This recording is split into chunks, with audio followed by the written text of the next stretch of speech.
ఇడిపియబోతే ఇద్దరు కలిసి ఈపు సాపు చేస్తారని అంటారు కదా, హాగో అదే అయ్యింది లొల్లిలా. అయ్యో పాపం, కొట్టుకుంటా అంటే చూసుకుంటే ఎట్లుండాలి అని నడిమిట్లకు పోతే చెప్పు దెబ్బలే మిగిలినాయి. మంచిర్యాల జిల్లా చంద్రవెల్లి మండల రెవెన్యూ ఆఫీసుల భూభారతి మీటింగ్ పెట్టిండ్రట. దాంట్లో ఎవరి నడుమ గిట్ల పంచాదులు భూమి పంచాదులు ఉన్న పరిష్కారం చేస్తున్నారట. అక్కడికి రాజు రమేష్ అనే ఇద్దరు అన్నదమ్ములు వచ్చి వాళ్ళ నడుమున్న తిప్పలేందో చెప్పుకున్నారట. మరి దాని మీద రెవెన్యూ ఆఫీసర్లు ఏం చెప్పిండ్రో తెలియదు కానీ ఇద్దరు అన్నదమ్ములు రెవెన్యూ ఆఫీసుల్ని ఇయ్యరమయ్యర కొట్లాట పెట్టుకున్నారట. గల్లలు పట్టుకొని ఒకరినొకరు నెట్టేసుకుంటుందా అనుకున్నారట. అరేరే అట్లా గొడవ పెట్టుకోకుండ్రి, ఒక తల్లి కడుపులో పుట్టినోళ్ళాయే ఎందుకు దెబ్బలు ఆడుకున్నాడు అని అక్కడనే ఉన్న ఆఫీసర్ నడుమిట్లకు పోయిండట.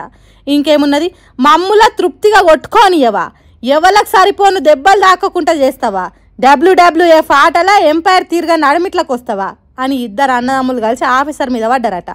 అన్న మీద ఉన్న కోపం, తమ్ముని మీద ఉన్న కోపము ఇద్దరు కోపాలు కలిసి నడుమిట్లకు వచ్చిన రెవెన్యూ ఆఫీసర్ మీద చూపెట్టిండ్రట. మంచి కోరి లొల్లి ఆపేతానికి వస్తే ముంచినట్టు చేస్తారు కదరా అనుకునేటట్టు అయిందట. ఆయనతో ఆఫీసర్కు కూడా కోపం వచ్చి అన్నదమ్ముల మీదకి కొట్లాటకు పోతే వాళ్ళల్లా ఒక్కడు ఏకంగా చెప్పు తీసే కొట్టిండట. ఎందుకు వచ్చిన లొల్లి చెప్పుండ్రి ఇదంతా.